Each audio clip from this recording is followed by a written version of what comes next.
நீங்க ஒரு kidney disease பேஷண்ட்டாவோ, இல்ல டயாலிசிஸ் எடுத்துட்டு இருக்க பேஷண்ட்டாவோ இருந்தீங்கன்னா, உங்களுக்கு அதிக அளவுல முதுகு வலி, கை கால்ல போன் பெயின்லாம் வரதுக்கு காரணம் என்ன? நம்ம பாடியில நம்ம செய்ற ரெகுலர் ஆக்டிவிட்டீஸ் மூலமா நம்ம போன்ஸ்ல சின்ன சின்னதா மைக்ரோ இன்ஜுரீஸ் நடந்துகிட்டே இருக்கும். அந்த இன்ஜுரீஸ் எல்லாமே பாடி அதோட தேவைக்கு ஏற்ப அப்பப்ப ரிப்பேர் பண்ணிக்கும்.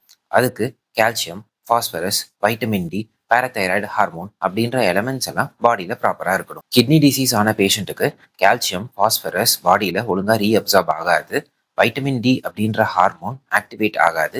பாராதைராய்டு அப்படின்ற ஹார்மோனோட லெவல் ரொம்ப அதிகமாகவோ குறைவாகவோ இருக்கிறதுக்கு அதிக வாய்ப்பு இருக்கு. ஸோ இந்த மாதிரியான காரணங்களால கிட்னி டிசீஸ் பேஷண்ட்ஸ்க்கு ஏற்படும் போன் டிசீஸை ஒரு 4 வகையா கேட்டகரைஸ் பண்ணலாம். அது என்னென்ன அப்படின்றத ஒரு அனாலஜியோட பார்த்துடலாம். லெட்ஸே ஒரு 4 பில்லரோட இருக்கிற ஒரு ரீசேல் பில்டிங்கை நீங்க வாங்குறீங்க. அந்த பில்டிங்க்கு போறதுக்கு முன்னாடி அந்த 4 பில்லரையுமே ரிப்பேர் பண்ணிட்டு போகணும்னு நீங்க நினைக்கிறீங்க. இதுல நீங்க ரிப்பேர் பண்ணிட்டு போகணும் அப்படின்ற தாட்டை வந்து பிடிஹெச்சோட கம்பேர் பண்ணிக்கலாம். ரிப்பேர் பண்றதுக்கு தேவையான மெட்டீரியல்ஸை கால்சியம், பாஸ்பரஸ் இந்த மாதிரி எலிமெண்ட்ஸோட கம்பேர் பண்ணிக்கலாம். ஃபர்ஸ்ட் சினாரியோ, உங்களுக்கு அந்த பில்லர்ஸை ரிப்பேர் பண்ணணும் அப்படின்ற பிளானே இல்லை. அதாவது உங்களோட உடம்புல இந்த பாராதைராய்டு ஹார்மோன்ற அளவு ரொம்ப குறைவா இருக்கு. அதனால உங்களோட போன்ஸ்ல நடக்கிற மைக்ரோ இன்ஜுரிஸ் எதுவுமே ப்ராப்பரா ரிப்பேர் ஆகாது. இந்த கண்டிஷன் பேரை நம்ம ஏ டைனமிக் போன் டிசீஸ் அப்படின்னு சொல்லுவோம். அடுத்த சினாரியோ, நீங்க பில்லர்ஸை ரிப்பேர் பண்ணணும்னு நினைக்கிறீங்க. அதாவது உங்களுக்கு பிடிஹெச் அப்படின்ற ஹார்மோனோட அளவு அடிக்குவேட்டா இருக்கு. ஆனா அதுக்கு தேவையான மெட்டீரியல்ஸான கால்சியம், பாஸ்பரஸ் போன்ற எலமெண்ட்ஸும் மற்ற சில விஷயங்களும் உங்க உடம்புல அடிக்குவேட்டா இல்லை. ஸோ இந்த சினாரியோல 2 ஈவெண்ட் நடக்கலாம். ஒன்னு, நீங்க உங்கள்ட்ட இருக்கிற மெட்டீரியலை வச்சு ஒரு 2 பில்லரை மட்டும் கம்ப்ளீட்டா ரிப்பேர் பண்ணி முடிச்சிடுறீங்க. இந்த கண்டிஷன் பேரு ஆஸ்டியோபோரோசிஸ்.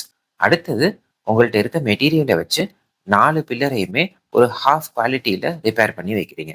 இந்த மாதிரி கண்டிஷன் பேரு ஆஸ்டியோமலேசியா. இப்ப பார்த்தோம்னா ஆஸ்டியோபோரோசிஸ் அப்படின்ற கண்டிஷன்ல உங்களோட போன் மாஸ் குறைவா இருக்கும். ஆனா அது ப்ராப்பரா மினரலைஸ் ஆயிருக்கும். ஆனா ஆஸ்டியோமலேசியான்ற கண்டிஷன்ல உங்களோட போன் மாஸ் கரெக்டா இருக்கும். ஆனா அது ப்ராப்பரா மினரலைஸ் ஆயிருக்காது. ஜென்ரல் ஃபேக்டர்ஸான ஏஜிங், பாடியில் நடக்கிற ஹார்மோனல் சேஞ்சஸ்னால கால்சியம், பாஸ்பரஸ் கரெக்டா இருக்கிற போதும் சில சமயம் அந்த போன் ஃபார்மேஷன் கரெக்டா இல்லாதனால இந்த ஆஸ்டியோபோரோசிஸ்ன்ற கண்டிஷன் ஏற்படும். அடுத்த சினாரியோ, உங்களுக்கு ஒரு ப்ராப்பரான பிளான் இல்லை.